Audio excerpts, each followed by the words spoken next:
Esta última parte del tema pues trata, entre otras cosas, de lo que algunos han llamado la solución de White, aunque realmente pues no es una solución, como vamos a ver, o lo que es más correcto, lo que llamamos la varianza ajustada de White. ¿Qué es eso de la varianza ajustada y en qué sentido pues tiene que ver con la heteroscedasticidad?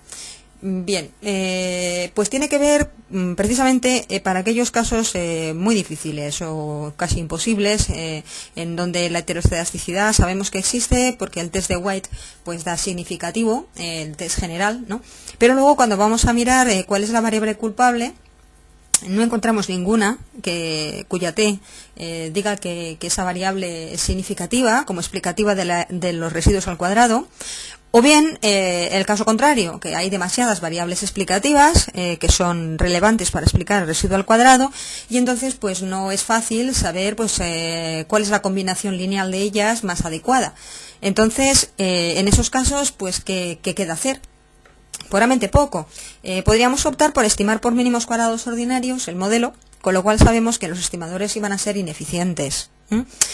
Una solución sería, bueno, solución o por lo menos mitigación, a la hora de mitigar este problema, de hacerlo más pequeño, pues podríamos decir, bueno, la ineficiencia está ahí, no la vamos a poder solucionar, pero sí que podríamos a lo mejor solucionar o atacar uno de los problemas que no solo es la ineficiencia de los estimadores que produce la heteroscedasticidad. Si nos acordamos, tanto la heteroscedasticidad como la autocorrelación o como las dos juntas también tenían un efecto sobre el cálculo de los test, el test T, el test F. En concreto para el test T, el problema que se planteaba era con el problema de cómo se calculaba la matriz de covarianzas y por tanto la varianza. Entonces, si nosotros vemos aquí, por ejemplo, la matriz de covarianzas, ¿no?, de los estimadores, esta matriz tan gorda, tan grande, que es muy superior pues a esta, que era la expresión mínima o más eficiente, pues es la que nosotros obtenemos cuando estimamos el modelo de regresión generalizado por mínimos cuadrados ordinarios. ¿Qué es lo que pasa con IBIUS? IBIUS realmente no calcula esta expresión. Ese es el problema que tenemos. El problema que tenemos es que Econometric Views no calcula esta expresión, calcula, normalmente lo que hace es calcular la expresión pequeña, es decir, supone que no hay problemas de heteroscedasticidad. Entonces, al suponer que no hay problemas de heteroscedasticidad, pues se piensa pues que si estamos en el caso de varianza mínima, entonces calcula un valor para la desviación típica de los estimadores, de los BJ, que sabéis que va en el denominador de la T, que tiene esta forma, claro, y no esto de aquí. Entonces, bueno, pues White lo que dice, bueno, vamos por lo menos a estimar el test T, de acuerdo que no podemos hacer otra cosa más que estimar por mínimos cuadrados ordinarios, pero vamos por lo menos pues a calcular correctamente el test T y también a ser posible los residuos al cuadrado y todo lo demás. El R cuadrado, el test F, en fin, el resto de medidas. Entonces, una manera de hacerlo sería calculando la matriz sigma, pero no a lo mejor con la, no sé, con la exactitud, ¿no?, con la propiedad con la que hay que estimar la matriz sigma para obtener la estimación por mínimos cuadrados generalizados, sino una aproximación, vamos a decir así, más que estimación, una aproximación a sigma que sea suficiente para poder estimar correctamente esta expresión grandota de aquí, que es la que realmente tenemos que calcular, su diagonal principal, ¿no?, que serían las varianzas de los estimadores. Entonces, White lo que dice es que, bueno, pues una forma de aproximarse, esta matriz en el fondo, como no hay autocorrelación, pues tiene ceros, el resto de términos, y en la diagonal principal, pues dice, pues hombre, una estimación, parece lógica, parece evidente, es pensar que la varianza de la perturbación aleatoria pues se puede aproximar con la varianza de los residuos, ¿no? Porque como la media vale 0, pues sería cada uno de los valores del residuo menos su media al cuadrado, pues sería como la varianza de los residuos. Luego ya se demostró que esa expresión de White era demasiado simple, y lo que hace ahora Econometric Views es calcularlo de una manera aproximada a esta, un poquito más compleja la expresión, más robusta a determinados problemas, pero pese a todo, al fin y al cabo, son combinaciones sobre esta misma pues solución que aporta White, ¿no?, y que consiste en aproximarse mejor a la matriz de varianzas y de covarianzas de los estimadores, para poder obtener pues unos valores del test más correctos. Entonces esto Mirad aquí, en este cuadro, pues esto se le puede pedir, esta es la ventana tradicional, pero es muy parecida también la otra, ¿no? De Livius más inferior, con una versión anterior. Lo mismo que teníamos aquí, lo del weighted least squares, para calcular por mínimos cuadrados generalizados. Bien, si no sabemos cómo calcular, porque no sabemos pues cuál es el peso o cuál es la variable que pondera, ¿no? Pues también podemos estimar por MCO, como decimos, pero calcular correctamente la matriz de covarianzas de los coeficientes, como pone aquí, heteroscedasticity, consistent, coefficient, covariance.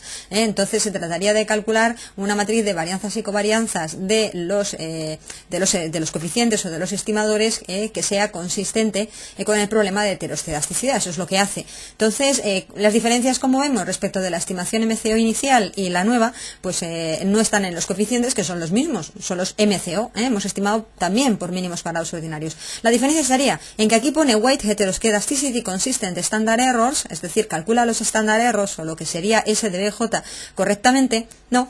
Así obtiene unos valores de T que son diferentes. Pese a todo, seguimos teniendo que estos valores de T, quitando para el término independiente, pero que nos importa poco habitualmente, pero que estos valores de T son estadísticamente significativos. Entonces, ¿qué es lo que habremos ganado respecto de estimar por la estimación estándar? Pues, hombre, lo que hemos ganado es tener una seguridad mayor de que estos valores que decían que estas dos variables son estadísticamente significativas, ¿no? Pues esto es correcto. O sea, es correcto que las variables explicativas son estadísticamente significativas. ¿Por qué decimos que es correcto? Porque una vez que hemos calculado correctamente el test T, siguen dando estadísticamente significativas. Por lo menos, aunque los estimadores siguen siendo ineficientes, los MCO, pero por lo menos tenemos seguridad sobre que las variables que hay aquí pues son significativas o son buenas explicativas de la endógena, ¿no? Que no es poco. También, no sé si... bien, si esto es. De acuerdo. A continuación, ya para terminar, pues tendríamos otras vías de solución, pues que son también solución un poco entre comillas, ¿no? Una primera solución, o bueno, una manera, si no de solucionar, vamos a decir, de aminorar el problema, o de amortiguarlo, de hacerlo más pequeño, sería transformar el modelo original, si se puede, con el objetivo de deflactar la heteroscedasticidad. ¿Qué quiere decir esto de deflactarla?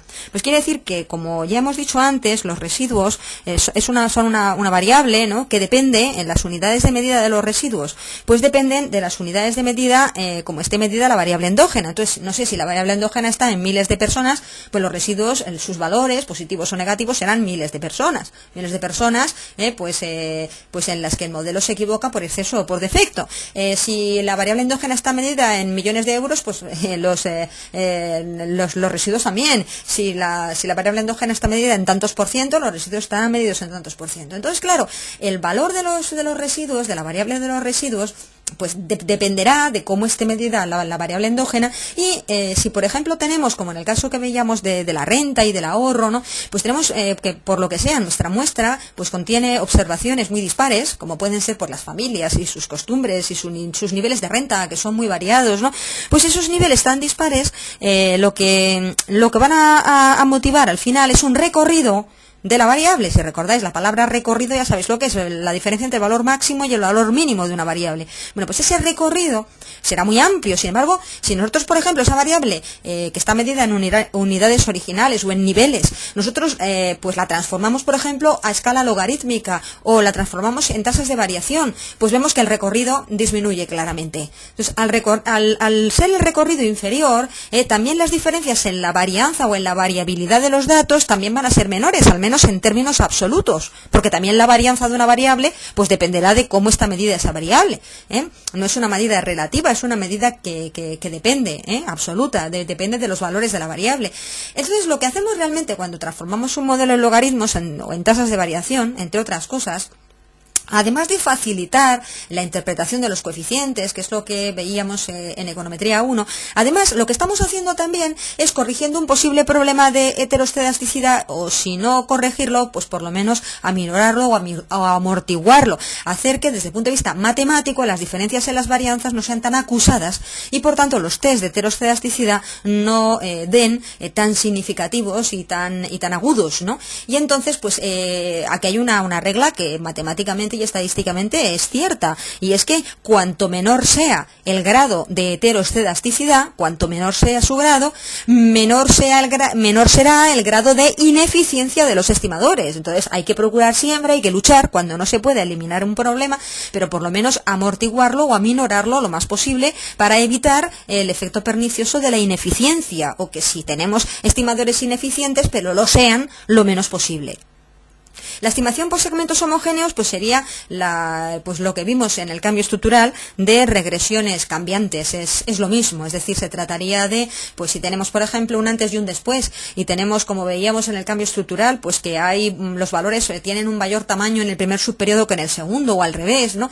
Bueno, pues entonces una manera de lograr que esas diferencias en la varianza de los errores sean inferiores, pues sería estimando 2 regresiones. ¿Vale? O 3, o las que sean. Claro, el problema, ya lo visteis también vosotros en Econometría 1, el problema es cuando tú tienes una muestra ya pequeña de entradas y encima divides la muestra en 2 y quieres estimar 2 regresiones, pues te quedas sin grados de libertad y los resultados salen rarísimos y son muy poco fiables, ¿no? Esa sería, yo creo que la gran desventaja.